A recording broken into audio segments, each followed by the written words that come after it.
할렐루야. 잠언 28장 1절입니다. 잠언 28장 1절부터 18절까지 함께 봉독하겠습니다. 28장 1절. 악인은 쫓아오는 자가 없어도 도망하나 의인은 사자같이 담대하니라. 나라는 죄가 있으면 주권자가 많아져도 명철과 지식이 있는 사람으로 말미암아 장구하게 되느니라. 가난한 자를 학대하는 가난한 자는 곡식을 남기지 아니하는 포구 같으니라. 율법을 버린 자는 악인을 칭찬하나 율법을 지키는 자는 악인을 대적하느니라. 악인은 정의를 깨닫지 못하나 여호와를 찾는 자는 모든 것을 깨닫느니라. 가난하여도 성실하게 행하는 자는 부유하면서 굽게 행하는 자보다 나으니라. 율법을 지키는 자는 지혜로운 아들이요 음식을 탐하는 자와 사귀는 자는 아비를 욕되게 하는 자니라. 중한 별리로 자기 재산을 늘리는 것은 가난한 사람을 불쌍히 여기는 자를 위해 그 재산을 저축하는 것이니라. 사람이 귀를 돌려 율법을 듣지 아니하면 그의 기도도 가증하니라. 정직한 자를 악한 길로 유인하는 자는 스스로 자기 함정에 빠져도 성실한 자는 복을 받느니라. 부자는 자기를 지혜롭게 여기나 가난해도 명철한 자는 자기를 살펴 아느니라. 의인이 득이하면 큰 영화가 있고 악인이 일어나면 사람이 숨느니라. 자기의 죄를 숨기는 자는 형통하지 못하나 죄를 자복하고 버리는 자는 불쌍히 여김을 받으리라. 항상 경외하는 자는 복되거니와 마음을 완악하게 하는 자는 재앙에 빠지리라. 가난한 백성을 압제하는 악한 관원은 부르짖는 사자와 줄인 곰 같으니라. 무지한 치리자는 포악을 크게 행하거니와 탐욕을 미워하는 자는 장수하리라. 사람의 피를 흘린 자는 함장으로 달려갈 것이니 그를 막지 말지니라. 성실하게 행하는 자는 구원을 받을 것이나 굽은 길로 행하는 자는 곧 넘어지리라. 아멘. 오늘 이 본문의 내용의 대추 대상은 관원들입니다. 크게는 통치자 왕으로부터 관원들에게 이르기까지, 그리고 그 관원의 연장선상에서 일단의 백성들에게 영향을 미칠 수 있는 사람, 좀 더 넓혀서 부자, 이런 사람들, 관원들, 왕 관원들, 지도자, 부자들, 이런 그룹의 사람들에게 그 사람들이 어떻게 하느냐에 따라서 의인의 나라가 될 수도 있고 그 사람들이 어떻게 하느냐에 따라서 악인의 나라가 될 수가 있다. 그래서 왕으로부터 권력자, 힘있고 가진 자들이 어떻게 해야 되는지, 어떻게 해야 백성들이 편안하고 어떻게 해야 의의 나라가 되고 또 어떻게 하면 악한 나라가 되고 백성들이 힘들게 살게 되는지를 알게 하는 그런 지혜의 가르침이 오늘 28장 서두 전반부에 있는 부분입니다. 1절에 보면 악인은 쫓아오는 자가 없어도 도망하나 의인은 사자같이 담대하니라. 여러분, 말씀을 그대로 보면 참 표현이 정말 맞지 않습니까? 이 시편과 잠언, 전도서는 전부 다 그 표현법이 시적 표현을 많이 합니다. 시적 표현, 은유라든지 상징, 이런 시적 표현들을 많이 쓰는데, 악인은 쫓아오는 자가 없어도 도망합니다. 의인은 사자같이 담대하다. 우리가 정치판에 보면 무엇인가 막 쫓기는 것 같은 사람이 있습니다. 그 행한 짓이 별로 아름답지 못한 사람들은 무엇인가 변명하고 무엇인가 해명하고 무엇인가 빠져나가야 되는 쫓기는 자의 모습들을 많이 보죠. 우리 일상의 생활에서도 늘 쫓기는 사람, 늘 변명하고 늘 자기를 해명해야 되는 사람들, 그 도망자의 삶이라고 그러죠. 일생을 도망자의 삶으로 사는 사람들의 피곤함, 일생을 그러니까 왜 도망자의 삶을 살아야 하느냐? 부정하게 얻은 것을 지켜야 하는 것 때문에 그렇습니다. 그래서 총칼로 권력을 잡으면 그것을 다 지키기 위해서 변명해야 합니다. 그 밑에 내려가면요, 8절에 중한 별리로 자기 재산을 늘리는 것은 가난한 사람을 불쌍히 여기는 자를 위해 그 재산을 저축하는 것이니라. 말이 좀 여러분 이상하지 않습니까? 중한별 고리대금업자잖아요. 고리대금으로 재산을 늘리는 것은 가난한 사람을 불쌍히 여기는 자를 위해 그 재산을 저축하는 것이니라. 그러니까 말 그대로 가면 고리대금해서 번 그 돈은 가난한 자를 보살피는 사람에게 가게 된다. 그래서 결국 그 사람을 위해서 네가 고리대금해서 저축하는 것이다. 이렇게 직역을 하면 그렇게 갑니다. 그런데 이게 히브리 문법에 따른 해석에 문법적 시적 표현으로 가면요, 결국 네가 그렇게 아무리 억지로 돈을 불러 모아도 그걸 결국 쓰시는 이는 여호와다 이 말입니다. 결국 네가 아무리 돈을 어떻게 수단방을 가리지 않고 모아도 그 돈을 쓰시는 이는 여호와다. 그 돈의 주권자가 하나님이다. 그런 뜻입니다. 그러니 네가 아무리 아웅다웅하고 수단과 방법을 가리지 아니하고 돈이나 명예나 사회적 지위나 무엇을 얻어도 결국 그것을 쓰시는 이는 하나님이시다. 쉽게 말해서 그것이 너희 것인 줄 알고 득이 만만해서 그렇게 사람들 앞에 고개를 빳빳이 세울 일이 아니라는 겁니다. 그래서 중한 별리를 매긴다든지 악에 가담한다든지 부정한 방법으로 권력을 유지한다든지 하게 되면 그 사람은 늘 두려움과 초조함 속에 갇혀 있습니다.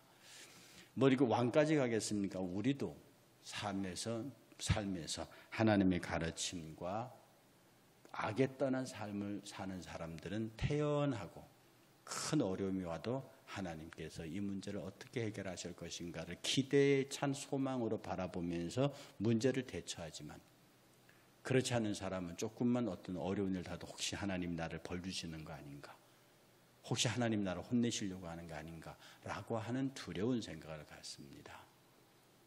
이 아침에 바라기는 여러분의 마음속에요, 하나님 나를 혼내시려나 보다, 어떤 여러분이 원치 않은 그런 일들을 딱 당했을 때 그런 쪽으로 생각이 돌아가는 것은 여러분 두 가지 진단을 하셔야 합니다. 내가 지금 하나님 앞에 무엇인가 잘못하고 있다. 내가 그런 생각, 하나님이 화내셨나 보다 라고 하는 생각이 들 때, 내가 지금 하고 있는 일들이 하나님이 원하시는 일이 아닌가 보다. 두 번째, 그런 생각이 확 들어올 때마다, 두려운 생각이 들어올 때마다, 내가 지금 사단에게 이용당할 수 있는 위치에 있구나 하는 것들을 자각하셔야 합니다. 그런데 그렇게 자각하면서 우리가 어떤 두려운 일이나 고통스러운 일을 당할 때 여러분의 생각은 자연스럽게 하나님께서 이 나의 어려움을 통해서 무엇을 하시기를 원하시는가, 이런 시각으로 여러분의 일들을 바라보는 자가 지혜자의 모습입니다. 우리나라 정치하는 통치자들도 그렇게 했으면 좋겠습니다. 우리나라 사회 지도자들이 그렇게 지금 이 일을 통해서, 지금 이 위기를 통해서, 지금 이 어려움을 통해서 하나님께서는 무엇을 하시기를 원하시는가, 어떤 것들을 내게 보여주기를 원하시는가, 그것을 오히려 어려움과 위기와 고통 속에 기대하고 바라보고 장차 이 일의 결말에 관해서 아주 긍정적인 뜻을 가지고 기다려보는 것, 이게 소망의 사람이요, 이게 현실에 대하여 하나님의 왕국을 이루고 사는 삶의 모양입니다. 그러니 우리는 늘 일상의 삶이 왕같이 사셔야 합니다. 하나님은 그렇게 살라고 그랬어요. 내가 너희들의 만물의 왕으로 주었다. 만물을 다 지어서 너에게 주었고 너에게 통치하고 다스리라고 했다. 그러니 돈의 다스림을 받지 마라. 권력의 다스림을 받지 마라. 외모의 다스림을 받지 마라. 재주의 다스림을 받지 마라. 있고 없음의 다스림을 받지 마라. 배우고 못 배움의 다스림을 받지 마라. 백인의 흑인의 다스림을 받지 마라. 차별의 다스림을 받지 마라. 이런 것들, 우리가 마땅히 다스려야 하는 것들에 의해서 다스림을 받으면 그 인생은 하나님이 원하시는 삶을 사는 게 아니라 내가 원하고 세상이 원하는 삶을 살게 되는 겁니다. 타인이 원하는 삶을 사는 사람이 가장 어떤 면에서 불행한 사람입니다. 타인이 원하는 삶을 사는 사람은요, 타인의 눈치를 봐야 합니다. 타인의 생각에 늘 귀를 기울여야 합니다. 그리고 타인의 판단과 타인의 이런 것들에 대해서 내가 영향을 받습니다. 사람은 사회적 동물이니까 영향을 안 받을 수는 없지만 왜 하나님께서 내게 주신 나의 통치 영역, 나의 삶의 영역이 타인에 의해서 재단되고 타인에 의해서 평가되는 것을 받아들여서 그것 때문에 아파하고 그것 때문에 힘들어하고 또 그것 때문에 반대로 자랑스럽게 여기고 그것 때문에 신이 나느냐. 결국 나의 행복과 나의 어떤 그런 것들을 타인이 결정하는 것이다. 우리에게서 타인인 그런 삶은 저와 여러분들을 말씀 안에서 행복하게 하지 못합니다. 나의 나된 것은 오직 하나님의 은혜라. 그래 내가 가난해도 부해도 내 형편과 처지는 전부 하나님의 은혜 안에 있는 것이니 그래서 범사에 감사할 수 있는 겁니다. 여러분 항상 기뻐하라 쉬지 말고 항상 기뻐하라 쉬지 말고 기도하라 범사에 감사하라. 거기에 항상 쉬지 말고 범사는 같은 뜻입니다. 시간적으로 꽉 차고 공간적으로 꽉 차고 상황적으로 꽉 찬다는 뜻입니다. 항상이라는 데서 시간과 공간의 틈이 있습니까? 쉬지 말고라는 데서 시간적인 틈이 있냐고요. 범사라고 하는 데서 모든 여러분 일을 다 포함하면 거기 시간과 공간의 틈이 있습니까? 그러니 기뻐하고 기도하고 감사하는 것은 시공간이 꽉 차 있는 거예요. 여기에 작은 틈이라도 이 하나님으로부터 오는 감사와 기도와 기쁨 이외에 다른 것들이 자리 잡게 되는 것을 우리는 근심이라고 그러고 염려라고 그러고 그리고 그것이 내 자리에 많이 자리 잡을수록 나는 소망보다는 불안, 두려움, 공포, 남의 눈치, 남의 판단 이런 것들에 내 삶을 적용시켜서 그만큼 불행해지는 삶을 살게 된다고 하는 뜻이죠.